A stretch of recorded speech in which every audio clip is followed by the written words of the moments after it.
అందరికీ నమస్కారం. రాష్ట్రంలో ఉద్యోగులపై వేధింపులు అధికమయ్యాయి. చంద్రబాబు నాయుడు గారు జనసేన కూటమి ప్రభుత్వం ఉద్యోగస్తుల్ని ఇష్టానుసారం బహిరంగంగా అవమానిస్తూ వాళ్ళని తీవ్రమైనటువంటి ఒత్తిడిలోకి నెట్టేస్తూ బహిరంగంగా అవమానపరుస్తుంటే ఉద్యోగ సంఘాలు కూడా వీటిపై ఎందుకు స్పందించడం లేదని మేమైతే ఆవేదన వ్యక్తం చేస్తాం.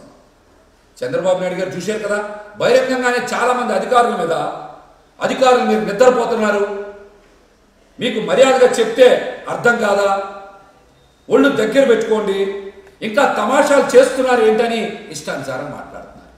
ఇవి మాట్లాడడంతో పాటుగా 95 చంద్రబాబు నాయుడు గారిని చూస్తారని బహిరంగంగా హెచ్చరికలు జారీ చేస్తాం. 95 ముఖ్యమంత్రి చంద్రబాబు నాయుడు గారు అంటే అర్థం ఏంటి? చంద్రబాబు నాయుడు గారు అది కూడా వివరంగా చెప్తే బాగుండేది. చంద్రబాబు నాయుడు గారు 95 సీఎం అంటే ఎన్టీ రామారావు గారి దగ్గర ముఖ్యమంత్రి పదవి లాక్కొని ఆయన అధికారం చెలాయించిన ప్రజల నుంచి ఆదరణ రాలేదని ఆయన ప్రజల్ని పక్కదారి పట్టించడానికి అనే ఆకస్మిక తనిఖీలని, ఉద్యోగస్తుల్ని బెదిరించడం, అదేవిధంగా అందరి ముందు ఉద్యోగస్తుల్ని అవమానపరచడం, ఇట్లాంటివి చేసి ఒక హై డ్రామా సృష్టించారు. మరి 95లో కూడా ప్రత్యామ్నాయ మీడియా కానీ సోషల్ మీడియా కానీ లేదు. అందుకని ఆ రోజున చంద్రబాబు నాయుడు గారు చేసినటువంటి ఆటలన్నీ సాగిపోయినాయి. 95 సీఎం అంటే ఇదే కదా. మీరు ఎన్టీ రామారావు గారి దగ్గర నుంచి పదవి లాక్కున్నా మీకు ప్రజాదరణ రాలేదని రాజకీయాన్ని పక్కదారి పట్టించడానికి ఈ డైవర్షన్ పాలిటిక్స్ చేసిన మాట వాస్తవం కాదా? ఇది కదా 95 సీఎం అంటే. చాలా మందికి ఈ విషయం తెలియదు. ఈ విషయం కూడా మీరు వివరించి చెప్పుంటే చాలా బాగుండేది. ఉద్యోగస్తుల్ని బహిరంగంగా అవమానపరిచి చంద్రబాబు నాయుడు గారు కూటమి నాయకులు నవ్వుకుంటున్నారు. దీన్ని ఏమనాలి? ఈ లక్షణాలని ఏమనాలి? ఎవరన్నా బాధపడతా ఉండి ఇబ్బంది పడతా ఉండి ఎదుటి వ్యక్తుల్ని మనం అవమానపరిచినప్పుడు మనం నవ్వుకుంటున్నాం అంటే దాన్ని శాడిస్ట్ లక్షణం అంటారు. మరి తెలుగుదేశం జనసేన కూటమి ప్రభుత్వాన్ని శాడిస్ట్ సర్కార్ అనాలా? చెప్పండి, శాడిస్ట్ సర్కార్ అనాలా? ఈ మాట అనక తప్పట్ల.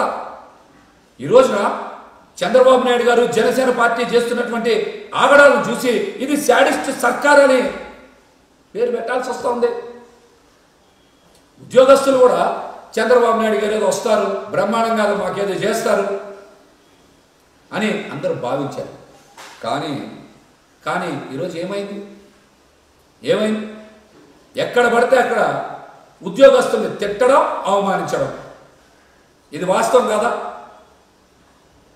గతంలో జగన్మోహన్ రెడ్డి గారు అధికారంలో ఉన్నప్పుడు ఉద్యోగస్తుల్ని ప్రభుత్వంలో భాగస్వామ్యం చేశారు, పథకాల అమల్లో భాగస్వామ్యం చేశారు. ఎంతో అద్భుతంగా ఉద్యోగస్తులతో కలిసి పనిచేసినటువంటి సందర్భం. 30 లక్షల ఇళ్ల పట్టాలు ఇచ్చారంటే దానికి ఉద్యోగస్తులందరూ కూడా సహకరించబట్టే అద్భుతంగా ఆ పథకాన్ని అమలు చేశారంటే ఉద్యోగస్తులు కూడా ప్రభుత్వంలో భాగస్వామ్యం అయ్యారు. ఆ రోజున జగన్మోహన్ రెడ్డి గారి ప్రభుత్వం కూడా ఉద్యోగస్తుల్ని భాగస్వామ్యం చేయబట్టే మంచి ఫలితాలు సాధించారు. ఈ రోజున ఉద్యోగస్తులు ఎక్కడ పడితే అక్కడ అవమానించారు. మీకు ఎక్కడైనా గౌరవం ఉందా? మీరు నమ్మారు, మోసపోయారు. ఇవాళ చంద్రబాబు నాయుడు గారు ఉద్యోగస్తులకి చొక్కాలు చూపిస్తా ఉన్నారు. మీ పరిస్థితి వల్ల ఎలా ఉందో తెలుసుగా మీకు. నేరేడు చెట్టు కోతి ముసలి కథలో కోతి మోసపోయినట్టే.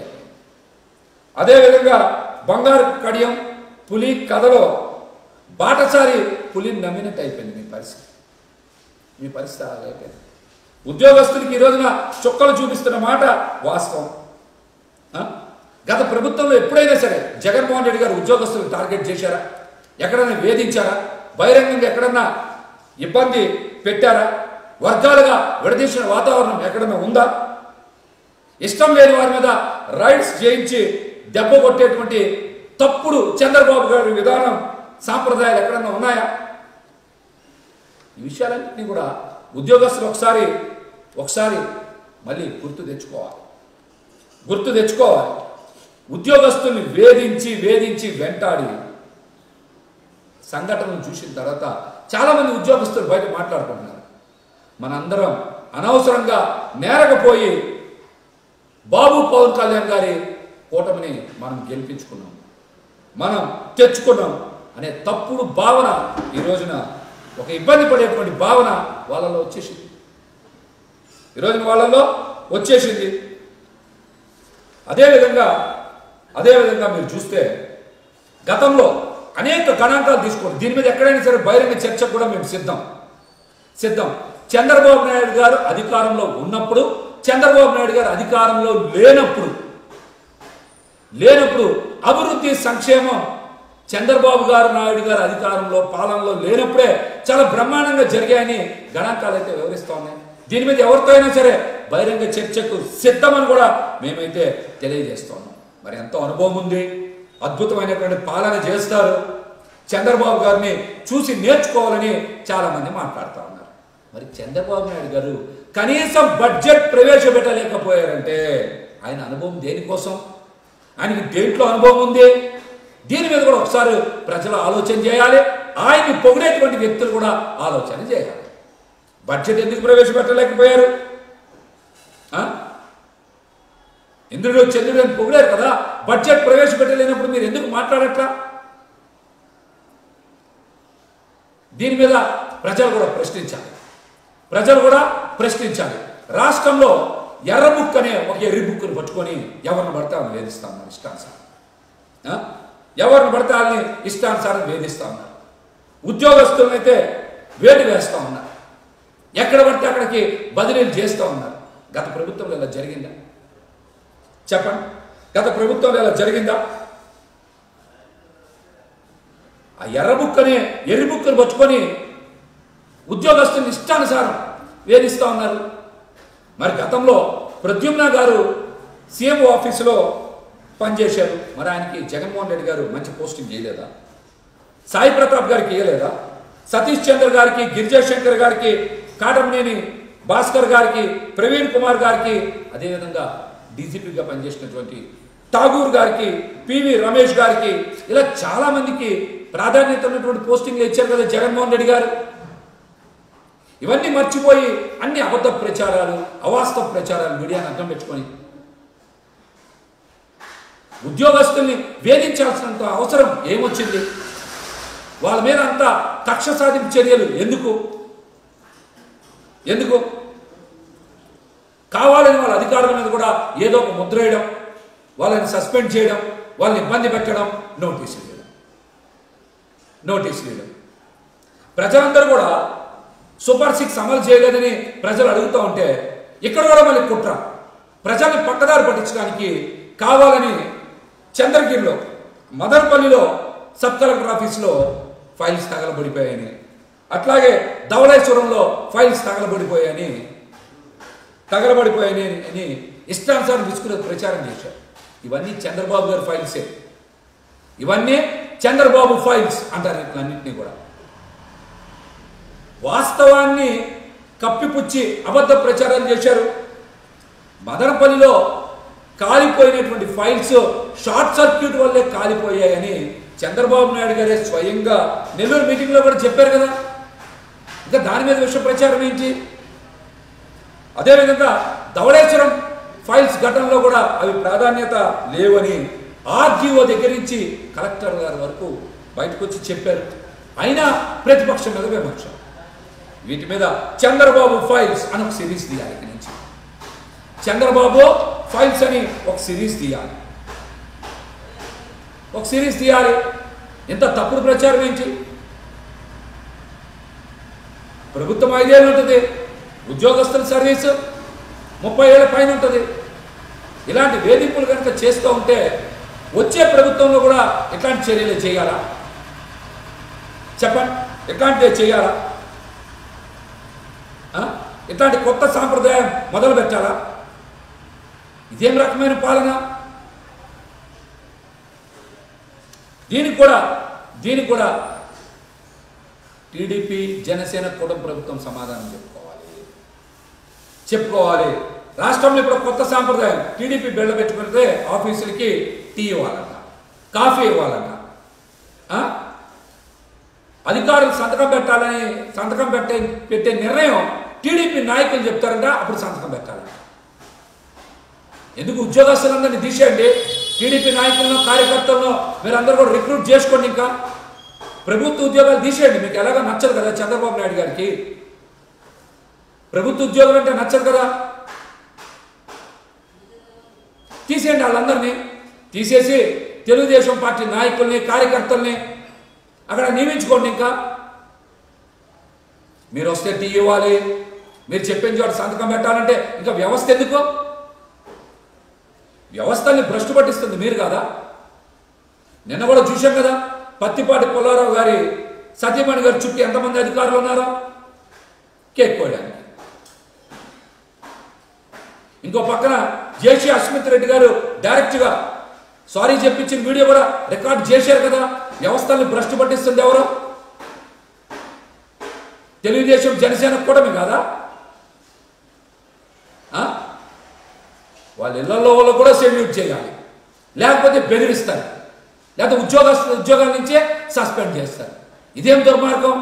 వ్యవస్థల్ని భ్రష్టు పట్టించింది మీరు, భ్రష్టు పట్టిస్తున్నది మీరు, కానీ వేరే వాళ్ళ మీద బురద చల్లడం మీడియాని అడ్డం పెట్టుకొని ఇదేం దుర్మార్గం?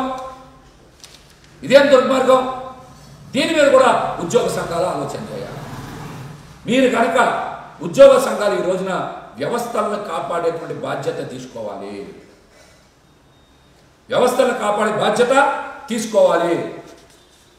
మీరందరూ కూడా ఏమన్నారు, చంద్రబాబు నాయుడు గారు వస్తారు, చాలా అద్భుతంగా ఉంటుంది, మనకు వచ్చేది స్వర్గం స్వర్ణయుగం అనుకున్నారు. ఓపీఎస్ కూడా వచ్చేస్తా అనుకుంటున్నారు. ఇవాళ ఏమైంది? స్వర్గం సంగతి అటు ఉంచితే ఉద్యోగస్తుల రోజువారీ పరిస్థితి నరకంలో మారిపోయింది. ఇది నిజం కాదా? చెప్పండి. ఇంకా బదిలీలు 5 సంవత్సరాలు ఒక దగ్గర ఉద్యోగి పదవీ కాలం పూర్తయితే దాన్ని బట్టి కానీ, లేకపోతే పరిపాలన సౌలభ్యం కోసం కానీ బదిలీలు అన్నారు. కానీ బదిలీలు ఏం జరుగుతోంది? ఎమ్మెల్యేలకి, ఎంపీలకి, మంత్రులకి, కూటమి నాయకులకి జేబులు నింపే కార్యక్రమం ఉద్యోగస్తుల బదిలీల ప్రక్రియ. మీరు ఏ శాఖనే చూసుకోండి. చాలా మంది చెప్పారు, మొన్న కూడా మాట్లాడేప్పుడు పవన్ కళ్యాణ్ గారు, అవినీతి ఏ స్థాయిలో జరిగినా ఉపేక్షించనని అన్నారు కదా. ఇదే పంచాయతీరాజ్ శాఖలో పేషీలోనే బదిలీల గురించి డబ్బులు తీసుకుంటున్నారనేటువంటి వార్తలు బయటకు వస్తున్నాయి. దీని మీద మీరు స్పందించాలి, మాట్లాడాలి. అసలు ఆ శాఖలో ఎవరు కూడా బదిలీల కోసం డబ్బులు తీసుకోవట్లేదని మీరు మాట్లాడండి బయటకు వచ్చి. ఏ శాఖనే చూసుకోండి, ఏ శాఖనే చూసుకోండి, బదిలీలు, ఉద్యోగస్తుల బదిలీలు పాలనా సౌలభ్యం కోసం కాదు, కూటమి నాయకుల జేబులు నింపడానికే. అది పంచాయతీరాజ్ కావచ్చు, రెవెన్యూ కావచ్చు, మైనింగ్ కావచ్చు, అదేవిధంగా రిజిస్ట్రేషన్ కావచ్చు, ఇరిగేషన్ కావచ్చు, పోలీస్ శాఖ కావచ్చు, ఏ శాఖ తీసుకున్నా సరే బదిలీలు మొత్తం అవినీతిమయం అయిపోయినాయి. ఆఖరికి సచివాలయాల్లో బదిలీలకు కూడా లక్షన్నర అడగడం ఏంటి? కానిస్టేబుల్ బదిలీలకు కూడా పెద్ద ఎత్తున డబ్బులు డిమాండ్ చేయడం ఏంటి? సబ్ రిజిస్ట్రార్లు ప్రాధాన్యత పోస్టులు 25 ఉంటే ఒక్కోళ్ళు 2 కోట్లు 3 కోట్లు డిమాండ్ చేస్తూ ఉన్నారంట. ఇది అందరికీ తెలిసిన వాస్తవమే. విజయవాడ బెంచ్ సర్కిల్ కానీ, మధురవాడ కానీ చాలా ఉన్నాయి. ఇవి నిజమా అబద్ధమా మీరు బయటికి చెప్పండి. బదిలీలు పాలనా సౌలభ్యం కోసమా, మీ జేబులు నింపడం కోసమా? మీ జేబులు నింపడం కోసమా? ఇవన్నిటి నుంచి ప్రజల్ని పక్కదారి పట్టించడానికి ఏదో ఒక బురద జల్లే కార్యక్రమం. వ్యవస్థల్ని ధ్వంసం చేస్తున్నది మీరు, వ్యవస్థల్ని నాశనం చేస్తున్నది మీరు, వ్యవస్థల ప్రాధాన్యత లేకుండా చేస్తున్నది మీరు. రాష్ట్రంలో హత్యలు, దాడులు, దౌర్జన్యాలు, మహిళల మీద దాడులు, ఇవన్నీ పక్కదారి పట్టించడానికి ఆ ఫైల్స్ కాలిపోయినాయి, ఈ ఫైల్స్ కాలిపోయినాయి మళ్ళీ మాటలు. ప్రజలకి ఇవన్నీ కూడా ఉత్తినే అర్థమైపోతాయి. కాబట్టి మీరు ఖచ్చితంగా ఉద్యోగస్తుల మీద వేధింపులు ఆపాలి. అధికార పార్టీ జులుం ఆపాలి. ఉద్యోగస్తుల పైన వేధింపులు ఆపి తీరాలని కూడా మేమైతే డిమాండ్ చేస్తాం.